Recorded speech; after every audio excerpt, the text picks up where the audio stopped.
రాజకీయ పార్టీలు మార్చుకునే అవకాశం భారతదేశంలో ప్రజాస్వామ్య వ్యవస్థలో ఉంది. గంటకో పార్టీ, పూటకో పార్టీ, నిమిషానికో పార్టీ మారే అవకాశం ఉంది కాబట్టి మారుతారు. తలదాచుకునే అవకాశవాద రాజకీయ నాయకులు వీళ్ళంతా పదవుల కోసం ఏ చెరువులో నీళ్లుంటే ఆ చెరువులోకి పోయి చేరే కప్పలు అంటూ. ఓకే, ఆ చెరువులోకి వెళ్తే పునీతులు అయిపోయినట్టే కదా.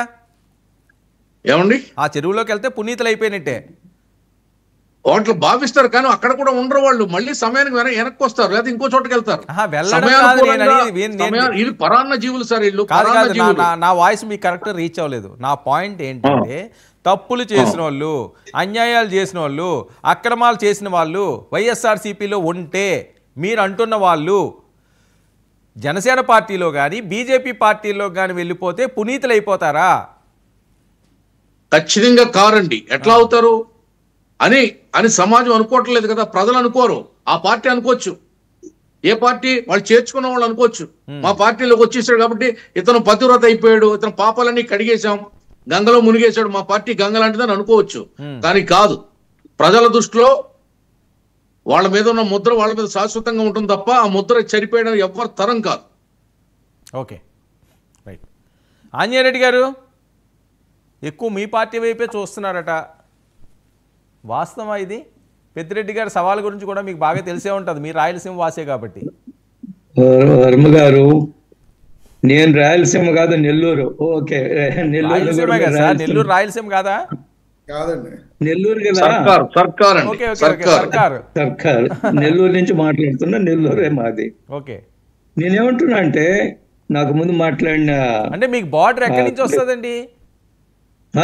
చిత్తూరు, తిరుపతి ఇవన్నీ కూడా నెల్లూరు జిల్లా నుంచి కొత్త జిల్లా తిరుపతి జిల్లా ఏర్పడింది. ఇది నెల్లూరు జిల్లా. మాకు కందుకూరు కలిపారు ప్రకాశం జిల్లా నుంచి నెల్లూరు జిల్లాకి. మళ్ళీ అదేదో కందుకూరు కూడా మారుస్తారని వార్తలు వస్తున్నది, ఎంతవరకు నిజం నాకైతే తెలియదు. ఇలా మీరు అడిగిన ప్రశ్న, చాలా మంది మీ పార్టీ వైపు చూస్తున్నారని. దేశంలో ప్రజలంతా మా పార్టీ వైపు చూశారు కాబట్టి ఈరోజు మేము దేశంలో అధికారంలో ఉన్నాము. కేంద్రంలో 3వసారి అధికారంలో ఉన్నాం. దేశంలో 75% భూభాగంలో భారతీయ జనతా పార్టీ, ఎన్డీఏ అధికారంలో ఉన్నారు.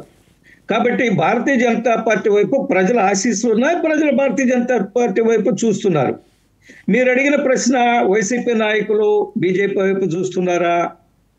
కింద స్థాయిలో అనేక మంది వైసీపీ నాయకులు బీజేపీ నాయకులతో మాట్లాడుతున్నారు.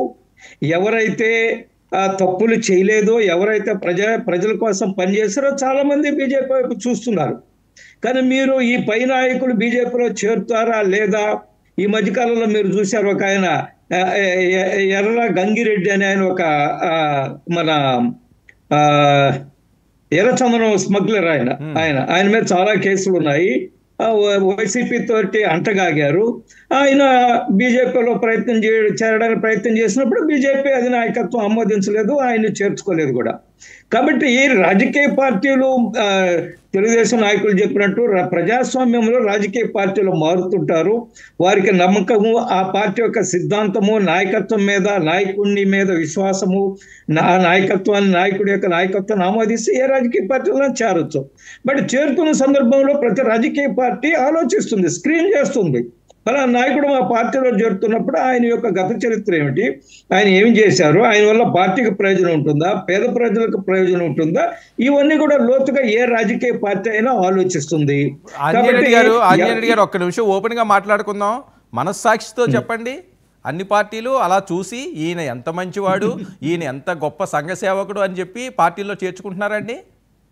మేము అది చూస్తామండి. మిగతా పార్టీల సంగతి మాట్లాడడం లేదు. భారతీయ జనతా పార్టీ ప్రతినిధిగా, భారతీయ జనతా పార్టీ కార్యకర్తగా, ప్రతినిధిగా, అనేక రోజులుగా 40 సంవత్సరాల నుంచి రాజకీయాల్లో ఉన్న వ్యక్తిగా, నేను పార్టీలో పనిచేస్తున్న వ్యక్తిగా నేను చాలా స్పష్టంగా చెప్పగలను. ఒక్క నిమిషం ఆంజనేయురెడ్డి గారు, మీరు చెప్పింది